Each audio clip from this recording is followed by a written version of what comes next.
இப்போ நம்ம பிளேட்டை வந்து அன்லோட் பண்ணிட்டோம். இப்போ அடுத்து வந்து மெஷினுக்கு அன்லோட் பண்ணுறதுக்காக லோட் பண்ணுறதுக்காக நம்ம இங்கே வச்சுருக்கோம். இதில் இருந்து நம்ம இஓடி கிரேன் மூலமாக நம்ம வந்துட்டு சிஎன்சி பெட்டுக்கு கொண்டு போயிருவோம். Okay okay. அதுக்கப்புறம் என்னென்னா நம்ம அடுத்த ப்ராசஸ் என்னென்னா டீட்டெயிலிங் வந்து கொடுத்த இன்புட்டை வச்சு, அதாவது நெஸ்டிங் பிளானை வச்சு நம்ம வந்து கட்டிங் பிளான் ஸ்டார்ட் பண்ணியிருக்கோம். ஸோ கட்டிங் பிளானில் வந்துட்டு என்னென்னா ஒரு காலம் இல்லை ஒரு ராப்டர் அப்படின்னு சொன்னால் அப்படின்னா ஒரு 3 பார்ட் அடங்குனது தான் காலம்ன்றது என்னென்னா காலம் வருது பார்த்தீங்கன்னா வெப்பு 2 ஃப்ளாஞ்சு.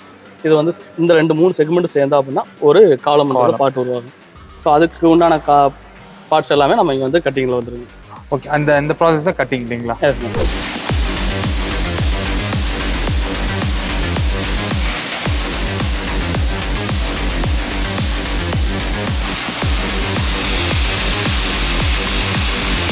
கட் பண்ணி முடிச்ச பார்ட்ஸ் எல்லாத்தையும் நம்ம வந்துட்டு இங்கே ஷிஃப்ட் பண்ணிடுறோம்.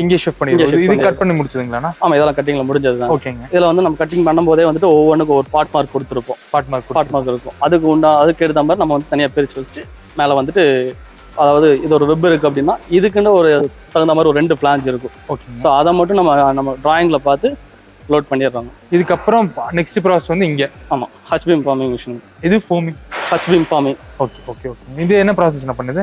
பீம் வெல்டிங் சொல்லுவாங்க. Welding process. அது வந்து கட்டிங் ப்ராசஸ், இது வந்து ஃபுல் வெல்டிங் ப்ராசஸ். இது வெல்டிங்க்கு மட்டுமே இவ்வளோ பெரிய மிஷின் கையில் வச்ச அந்த மிஷின் அந்த மாதிரி இல்லைங்க. இது வந்து ஃபுல் அதை எஸ்டேட் சொல்லுவாங்க, சப்மர்ஜ் ஆர்க் வெல்டு சொல்லுவாங்க அந்த மிஷின்.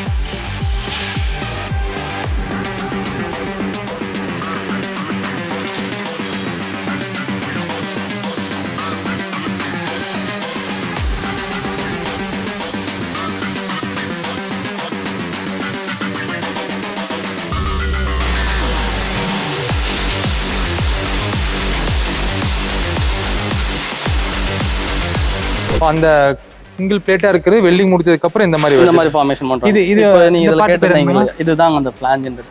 இதுதான் ஃப்ளாஞ்ச். அந்த 8 mm இதுல வந்து அந்த 3 பார்ட் உண்டுங்க. இது வந்து வெப்ன்றதுங்க.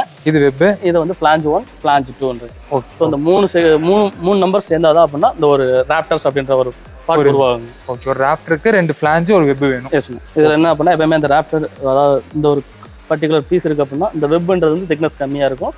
இந்த ரெண்டுமே வந்து திக்னஸ் ஹையர் திக்னஸ்ல வரும். கொஞ்சம் பெட்டரான இது வந்து ரொம்ப ஸ்ட்ரைட்டா இருக்கு. ஓகே. இது கொஞ்சம் இந்த இடத்துல மவுத் கிட்ட கொஞ்சம் பெருசாவும் அங்க கொஞ்சம் குட்டியாவும் இருக்கிற மாதிரி இருக்கு.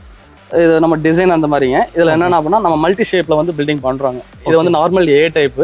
ஸோ இது வந்து காலம் போர்ஷன்ல வர ராப்டர்னால இந்த ஒரு செக்மெண்ட் கண்டிப்பா தேவைங்க. அங்க அது வந்து ஸ்ட்ரைட்டுங்க. இதுக்கு அடுத்த செக்மெண்ட் வந்து இந்த ராப்டர் வரும். ஸோ இது வந்து நார்மல் ஏ டைப் பில்டிங். இதே வந்து ஆர்ச் டைப், ஆர்கிடெக்சர் டைப் இந்த மாதிரி ஷேப்பும் பாத்தீங்கன்னா நம்ம மெஷின்ல வந்து பண்ண முடியும். இப்போ இது பண்றதுனால என்ன யூஸ், அது பண்றதுனால என்ன யூஸ்? ரெண்டு சேம் ப்ராப்பர்ஸ்.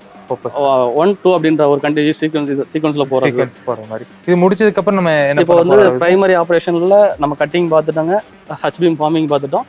இதுக்கப்புறம் என்னன்னா நம்ம வந்து ஹோல் பஞ்சிங் பண்றதுங்க. அந்த மிஷினை பார்த்துடலாம். இது வந்து பாத்தீங்கன்னா ஹைட்ராலிக் பஞ்சிங் மிஷின். இது எதுக்கு யூஸ் ஆகுதுங்கன்னா, இப்போ நம்ம ஹோல் பண்றதுக்கு நார்மலா வந்து பாத்தீங்க அப்படின்னா மற்றவங்கலாம் அந்த ட்ரில்லிங் மிஷின், அந்த கோர் கட்டர் மிஷின் அந்த மாதிரி யூஸ் பண்ணுவாங்க. நம்ம வந்து செமி ஆட்டோமேட்டிக். இதுல என்ன அப்படின்னா மார்க்கிங் பண்ணிட்டு அதுக்கு கொண்டான டைம் ஸ்பெண்ட் பண்ண தேவையில்லைங்க. Full and semi automatic. நமக்கு வந்து XY ஃபார்முலா படி இதில் வந்து நம்ம ஹோல்லாம் பண்ணிக்கலாங்க. ஸோ எங்களுக்கு டைம் வந்து குயிக்லி ப்ரொடக்ஷன் பண்ணிக்கலாம். அதனால பெஸ்ட் டைமிங் கொடுக்கறதுக்கு இது ஒரு ரீசனாக இருக்குது. ஆமாம். இதில் இந்த மாதிரி பிட்ஸ் தான் யூஸ் பண்ணுவோம். இதெல்லாம் கட்டிங் யூஸ் பண்ணுறோம். Whole punching.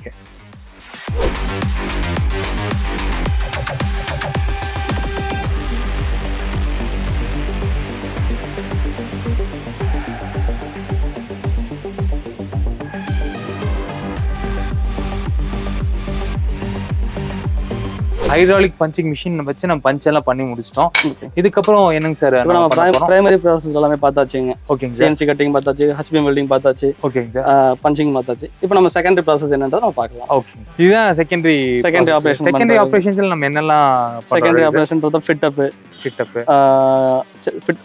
Connection plate fit அப், தென் அக்சசரிஸ் ஃபிட் அப். இது முடிஞ்சதுக்கப்புறம் ஃபுல் வெல்டிங் பண்ணுவோம். ஃபுல் வெல்டிங் பண்ணதுக்கப்புறம் mechanical cleaning and surface cleaning, primer. இதுதான் நம்மளோட செகண்டரி ஆபரேஷன். ப்ரைமர் அப்படிங்கிறது சார் பேஸ் கோட் ப்ரைமருங்க. ஓகே. இங்க ஒரு கோட் அடிப்பீங்க, அப்புறம் பேஸ் கோட் ப்ரைமர் இங்க பண்ணுவோம். இன்ஸ்டாலேஷன்ல வந்து பாத்தீங்கன்னா டாப் கோட் எனாமல் பண்ணுவாங்க. ஓகே. மொத்தம் 2 கோட்டிங் பண்ணுவோம். 2 கோட்டிங். Okay okay sir. இதான் வந்து பாத்தீங்கன்னா ஓவராலான ஃபங்க்ஷன். இந்த ப்ரைமர் முடிச்சதுக்கு அப்புறம் நீங்க லோட் ஏத்தி கொடுங்க. டெஸ்பேட்ச் பண்றதாங்க. டெஸ்பேட்ச் பண்ணிடுவோம். இதுல நடுவுல வந்து என்னன்னா நம்ம ஹாட் பஞ்ச் மார்க்குங்க. ஒவ்வொரு நம்பருக்குமே வந்து ஐடென்டிஃபிகேஷன் கொடுத்துருவோம். அந்த எரெக்ஷன் சீக்வன்ஸ்க்காக நம்ம ப்ரொடக்ஷன் பண்றது, தென் பஞ்ச் பார்ட் மார்க்கு இதெல்லாமே நம்ம இங்கேயே பண்ணிவிடுவோம்.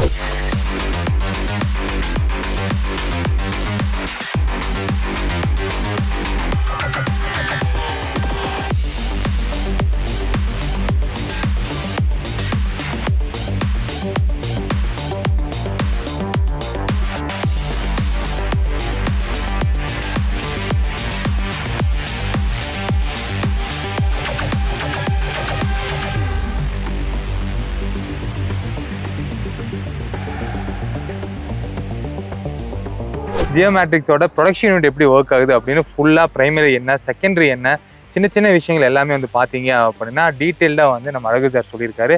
இனி வந்து பார்த்தீங்க அப்படின்னா ஒவ்வொரு மிஷின்ஸும் வந்து பார்த்தீங்கன்னா எப்படி ஃபங்க்ஷன் ஆகும் அண்ட் செகண்டரி யூனிட்ல என்னெல்லாம் ஃபங்க்ஷன் பண்ணுறாங்க அப்படிங்கிற டீட்டெயிலாக நெக்ஸ்ட் செட் ஆஃப் வீடியோஸில் பார்ப்போம். Thank you sir. Thank you sir.